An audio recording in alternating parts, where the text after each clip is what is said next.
नमस्कार दोस्तों, राधे राधे, जय श्री कृष्णा। दोस्तों स्वागत है आपका फिर से इस चैनल पर।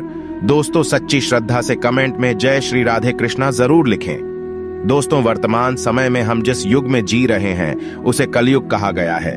चारों युगों में कलयुग को श्रापित युग कहा गया है। धर्मशास्त्र में भी इस बात का वर्णन है कि जब कलयुग अपने चरम पर पहुंचेगा तब इस धरती से धर्म का नाश हो जाएगा और उस समय भगवान विष्णु कल्कि के रूप में इस धरती पर अवतरित होकर कलयुग का अंत करेंगे और पुनः धर्मयुग की स्थापना करेंगे।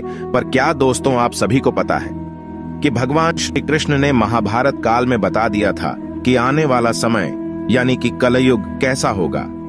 इतना ही नहीं, भगवान श्री कृष्ण ने कलयुग के 5 कड़वे सत्य भी बताए थे जो आज देखने को मिल रहे हैं। वह कौन से हैं 5 कड़वे सत्य? दोस्तों यदि आप भी जानना चाहते हैं तो इस वीडियो के एंड तक बने रहेगा। और अगर अब तक इस चैनल को सब्सक्राइब नहीं किया है तो चैनल को सब्सक्राइब करके बेल आइकन को प्रेस कर लीजिए।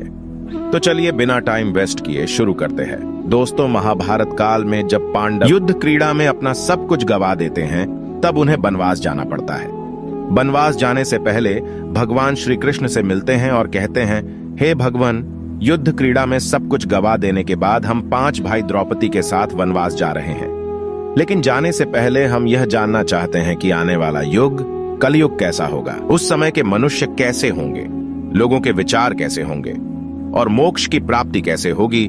पांडवों के मुख से यह सारी बातें सुनकर भगवान श्री कृष्ण थोड़ी देर सोच विचार करते हैं और फिर पांडवों से कहते हैं, पहले आप सभी वन जाइए और वन में जो भी आपको जो कुछ भी दिखे वह आकर मुझे बताइए, तब मैं आप सभी को इन प्रश्नों का जवाब दूंगा। अब भगवान श्री कृष्ण के कहे अनुसार 5 भाई वन में चले गए और वन में जो कुछ भी उन्हें दिखाई दिया उसे देखकर वह हैरान हो गए।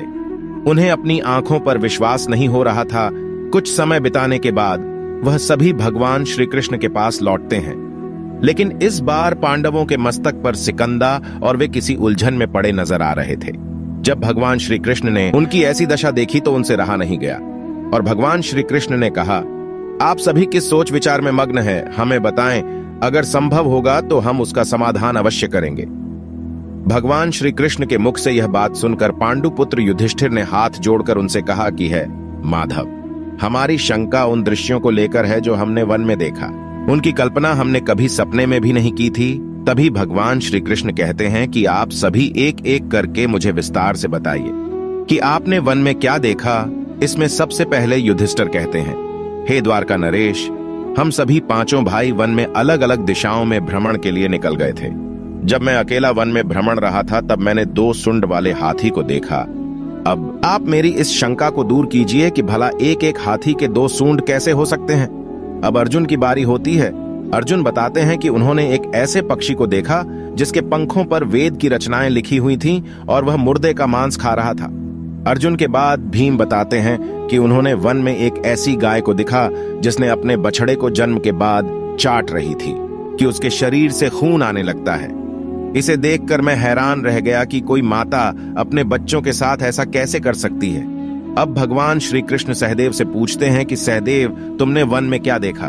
तो सहदेव ने कहा कि मैंने एक जगह बहुत से कुएं को देखा जहां हैरानी की बात यह है कि आसपास के सभी कुएं में पानी था और बीच का कुआं खाली था। बीच का कुआं गहर भी है लेकिन फिर भी उसमें पानी नहीं है। ऐसा कैसे संभव है? अब नकुल आगे बताते हैं कि वे जब वन में भ्रमण कर रहे थे तब उसने एक बड़ी चट्टान पर्वत से लुढ़कते हुए देखा। वह चट्टान कितनी ही बड़े वृक्षों और सिलावों से टकराती है लेकिन उसे कोई रोक नहीं पाता और अंत में एक छोटे से वृक्ष के स्पर्श से वह चट्टान रुक जाती है।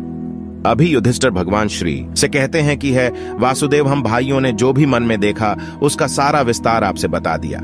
अब आप हमारी सारी शंकाओं को दूर करते हुए हमें विस्तार से बताइए। तब भगवान श्री कृष्ण ने युधिष्ठिर से कहते हैं कि धर्मराज, जैसा कि आपने बताया कि आप 2 सूंड वाले हाथी को देखकर हैरान में पड़ गए हैं, लेकिन इसमें हैरानी की बात नहीं है, क्योंकि कलयुग में ऐसे व्यक्ति ही राज करेंगे जो बोलेंगे कुछ और करेंगे कुछ और, उनके मन में कुछ और, कर्म में कुछ और होगा। यह लोग शोषण करने का एक भी मौका हाथ से जाने नहीं देंगे, यह बस अपने ही हित की बात सोचेंगे। अब भगवान श्री कृष्ण अर्जुन से कहते हैं कि है पांडुपुत्र अर्जुन, तुमने वन में एक ऐसे पक्षी को देखा जिसके पंख पर वेद की रचनाएं लिखी हुई थीं और वह मुर्दे का मांस खा रहा था। लेकिन इसका मतलब यही है कि कलयुग में ऐसे ही लोग होंगे जो कहने को तो विद्वान ज्ञानी पुरुष कहलाएंगे, किंतु इनका आचरण राक्षसी होगा। उनके मन में यही होगा कि जल्दी किसी की मृत्यु हो और उसकी संपत्ति के मालिक खुद बन जाए। कलयुग में मनुष्य के लिए सबसे ऊपर धन और संपत्ति होगा और कुछ गिने चुने शख्स ही वास्तविक संत होंगे। इसके अलावा कलयुग में ज्यादातर इंसान अपनों को ही ठग कर आगे बढ़ने के विचार में होंगे। अर्जुन के बाद भगवान श्री कृष्ण भी हमसे कहते हैं कि हे भीम, जैसा कि आपने देखा कि एक गाय अपने बछड़े को इतना चाटती है कि उसके शरीर से खून आने लगता है, ठीक इसी तरह कलयुग का मनुष्य अपने बच्चों पर इतना प्यार लुटाएगा कि उसका विकास रुक जाएगा। एक माता की ममता अपनी औलाद की मोह माया और संसार में इस तरह बांध के रख देगी कि उसके बच्चे का जीवन नष्ट हो जाएगा। अगर किसी का बेटा घर द्वार छोड़कर साधु बन जाएगा तो उसके दर्शन को हजारों व्यक्ति जाएंगे, किंतु अपना बेटा साधु बनेगा तो वह रोएंगे, विलाप करेंगे कि मेरा बेटा गलत रास्ते पर चला गया। दोस्तों, यहाँ भगवान श्री कृष्ण जीवन की वास्तविकता को बताते हैं कि इंसान को यह समझना होगा कि तुम्हारे पुत्र तुम्हारे नहीं, अपनी पत्नियों की अमानत है, और पुत्रियां अपने पतियों, और तुम्हारा यह शरीर मृत्यु की और आत्मा परमात्मा की अमानत है।